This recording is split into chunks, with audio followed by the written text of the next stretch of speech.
Snow climbed our boots and bit through the leather, a slow, patient predator.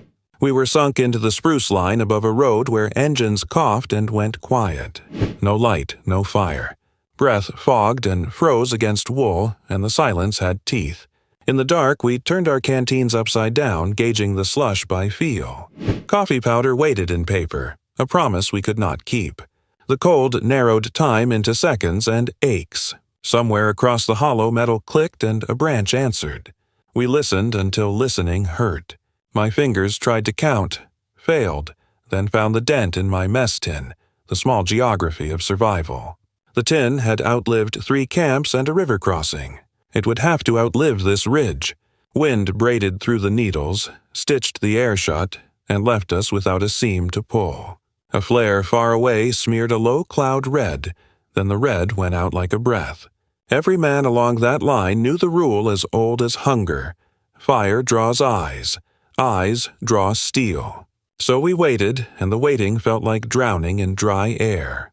A hand brushed my sleeve, then withdrew, a gesture more map than talk. Somewhere near my knee lay a packet wrapped in oilcloth, heavy for its size, the weight of an idea I did not yet trust.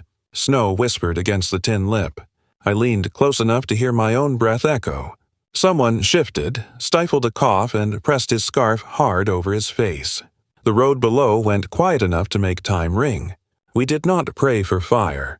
We prayed for heat without light, and for a way to keep our promise to coffee. The trees kept their black shapes and the silence held. The enemy made no decisions, no treaties, no mistakes. It was not a uniform. It was the kind of cold that erases intention, steals dexterity, and nicks memory until only the next shiver exists. We feared muzzle flashes and patrols. But more than that, we feared the slow arithmetic of exposure. You misjudge 1 hour, your boots stiffen, your hands forget how to close, your thoughts thin. Men do not shout about that enemy. They fall quiet and drift into themselves like frost growing inside glass. We learned to think with breath, measure time by numbness, judge safety by how far sound could travel along snow. No fire meant no smell of smoke, no bloom of orange to turn us into targets, no soft crack to betray a twig. But it also meant water would not move, fat would not loosen, minds would not wake. Someone tried to chew his coffee dry and gave up with a cough he swallowed halfway. The scarf iced where breath met wool and froze his mouth into a line. We rubbed the backs of wrists, pressed palms into armpits, stamped when we dared, and watched for light that meant hunting.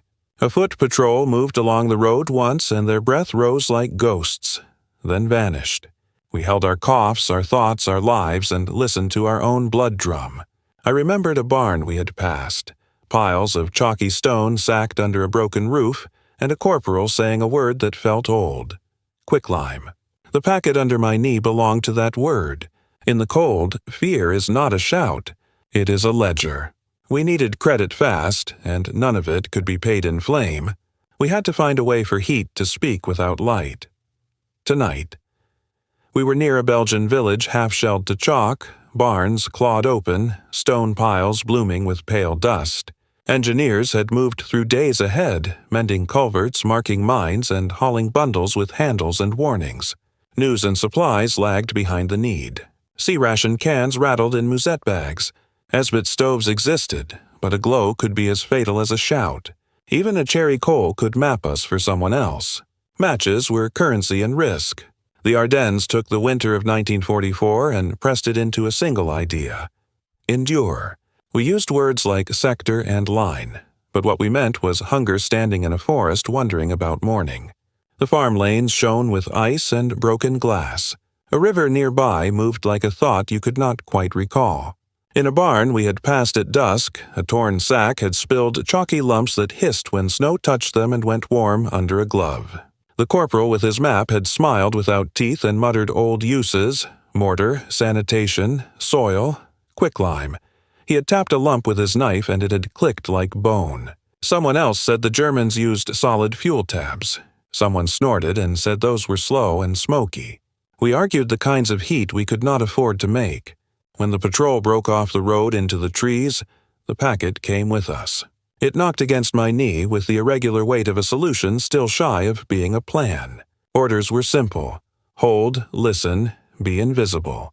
Cold complicates simple things. In that complication, men invent. And on that ridge, with coffee gritted between teeth, invention became our only way to bargain with the night. A spark could call a barrage enough to erase our names. Fingers numb, he nested one tin inside another and tamped snow to steady it, making an altar no one would see. The wind tested the edges and found nothing to lift. He tapped the larger cup, listening for the hollow where tomorrow might fit. We had no time for miracles, only for methods that worked once and could work again. The oilcloth unwrapped like a map, and pale granules flowed into the outer space, a ring around the smaller cup, careful, not too thick. A pencil stub scratched marks into memory. 2 minutes, 3, if the water starts cold, less if we have slush. Gloves off for a moment, then on. Every second bare felt like a debt we might never repay. The packet smelled faintly of masonry and barn dust. The smell of work, not war. Snow lifted and sifted down as if to bury the attempt before it began. Someone shook a canteen and heard the slow thud of ice. We were building a way to wake the body without waking the world. I watched his hands shape a refuge the size of a mess kit, a tiny theater where heat could play without light. My mouth remembered coffee as a place, not a taste, a room warm enough to think inside. The ridge reminded me that memory could kill. The men on either side kept their rifles angled low, eyes on the road, ears on the wind, but minds leaning toward the tin as if it could speak. Maybe it could. It could say, wait, or not yet, or trust the stone. The ring complete, the tin steady, we held still until stillness felt like motion. And then he reached for his canteen, and the night leaned in close to listen. Branches ticked softly above our helmets. It was not magic. It was memory wearing a new coat. Burnt limestone meets water and turns to another stone, and in that turning the heat arrives, fierce, invisible, honest. Quicklime. Builders spread it into mortar. Farmers to sweeten soil, quartermasters to keep rot in check. Mix it with water, and the reaction gives more than warmth. It offers a small storm. He had shaved the lumps to a crumble with his knife earlier, wrapped them tight to keep the air out, kept them dry as if they were matches from home. Now he poured the inner cup with slush and a finger of water, enough to give the coffee a chance. Then he breathed once, slow, as though asking permission from the dark. A splash from his spare canteen kissed the pale ring. The granules woke like coals without light. They hissed, then sighed, then pushed a low, urgent sound into the snow. Heat climbed through metal to the inner wall. Steam found a seam and wrote a thin letter to the branches. I could smell stone turning, an earthy, kiln-sweet scent that felt older than the rifles. The inner tin trembled. The first bubble rose like a beat of disbelief and broke. Another followed, then a dozen, then a rolling, silent argument against the cold. No flame, no glow.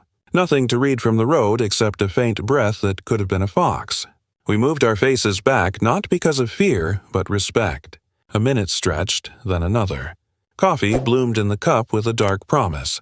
Not bitter yet, not kind either. On that ridge, heat spoke without light, and we understood the grammar at once. The water rolled tight and quick, faster than any kettle, and frost retreated from the tin that night. We learned the steps by watching hands rather than hearing rules. Lime in the outer chamber, water added only when the inner cup already held its ration. Never touch the reacting slurry with bare skin. Mind the gas. Keep your face out of the plume. Build on snow or damp soil so the excess heat has somewhere to go. Keep the nest low, a palm above ground level, so any rising breath meets branches and breaks apart. Dump the spent paste where it will cool away from leather and canvas. He worked like a cook and a sapper at once, neat, methodical, unhurried in a world that punished hurry. Coffee packets opened with the tiny hush of paper. Spoons tapped the tin with a secretive metallic heartbeat. We took turns because heat this clean insists on order. 3 minutes could feel like a sermon, but the body understood every word. When the inner tin rolled into boil, he eased it back with stick tips and gloved care, set it on a bed of packed snow, and let the bubbles settle to a living shimmer. Coffee met water. A dark, forgiving smell rose and found our faces. We did not grin. We remembered we were visible to chance and to mathematics. But we drank, and each swallow brought feeling back like a reluctant messenger carrying good news. The outer ring kept working, a soft growl beneath everything. A second cup for the man at the listening post. A third for the runner warming his feet by pacing in place. Nothing bright, nothing loud, only steam. In that muted workshop of night, the trick became practice, and practice became a way to stay ourselves a little longer. Far below, a truck door slammed, then distance closed around us like snow and pine. We carried the rumor to other foxholes, to a squad in a ditch that had forgotten December's true length, to sappers tending a footbridge where ice stitched the planks. Engineers nodded like men hearing their own dialect. They knew the chemistry and only needed the ritual. In ruined towns, quicklime hid in broken barrels and sacks split like pale animals. Some scavenged pebbles from plaster, scraping off grit to coax a usable crumble. On nights when artillery mapped the valleys with thunder, the foxholes drank coffee without a spark. It felt like cheating the century. Word bled across units the way all useful things travel, soft and sure, one story at a time. We heard the Germans kept solid fuel tablets. We heard the Brits curse their little cookers.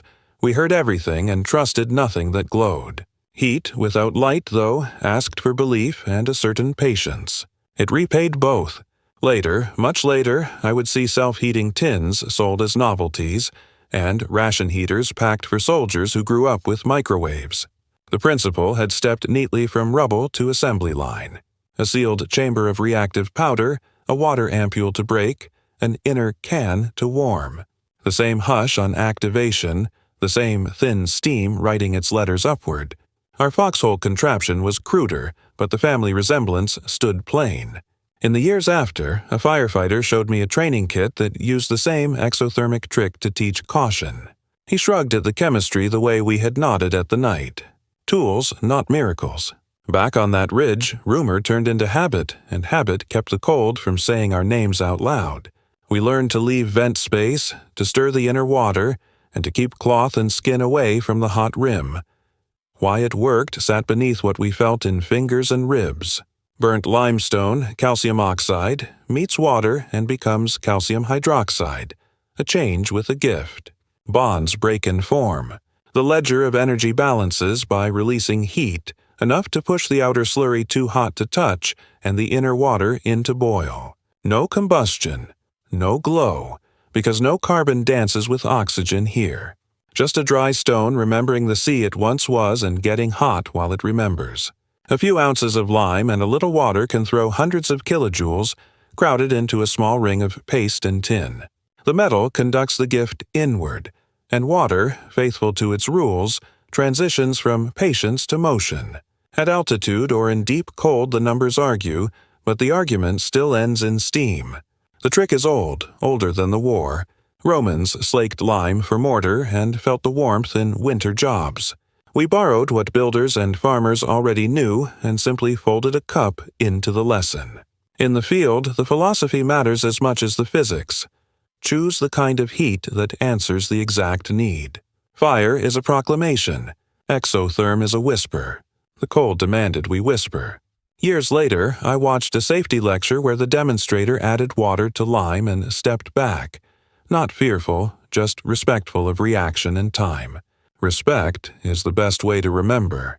On the ridge, respect taught us to keep faces out of the plume, gloves on the metal, and minds on the surroundings. A small reaction became a rule we could carry.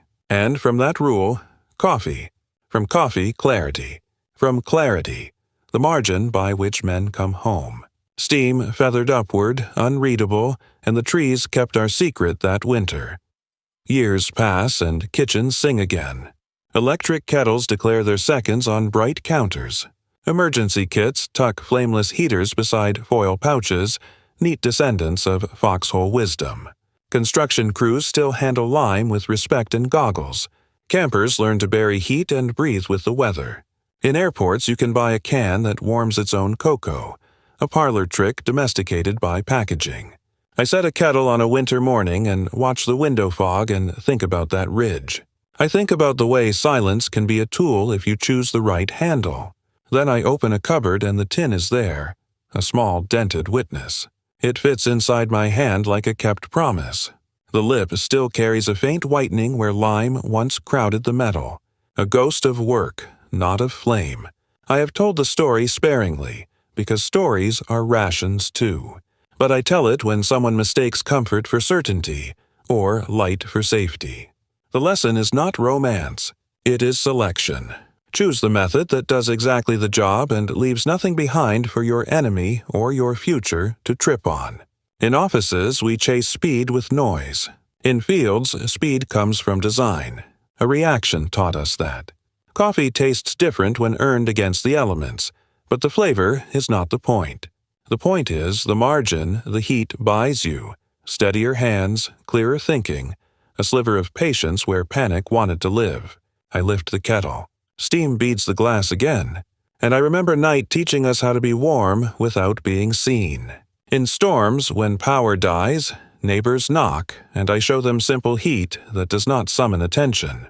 They watch the steam and understand the lesson without speeches. I keep the tin because it remembers me better than I remember myself. It sits near the window where steam paints the morning for a minute and then walks away. When the day chills, I reach for the kettle and hear the soft rush that once came from stone waking in water. The forest is gone, but the law remains. Fire is beautiful, but sometimes beauty betrays. Heat can be humble and still save a life. We live in a century of neon and algorithm, but the quiet things hold. I tell this not for glory, because glory is noisy, and noise attracts artillery even when the guns are only in memory. I tell it because selection matters and because endurance is a practice, not a posture. On the ridge, we learned to change the shape of our need until the world could not see it. We learned to make warmth answer to silence. That is a trick for more than war. When someone asks how to last, I show them the dented metal and the clean ring it once wore. I describe a storm that never glowed, only breathed. I describe hands learning a patient grammar of heat. I tell them to keep a little knowledge with their food and their kindness. Not fear, not bravado. Just respect. If stories like this remind you what endurance really means, subscribe. And keep these lessons alive. Outside, a thin wind moves the bare branches, and they answer with a quiet ticking. They never lit a fire, but somehow they became it.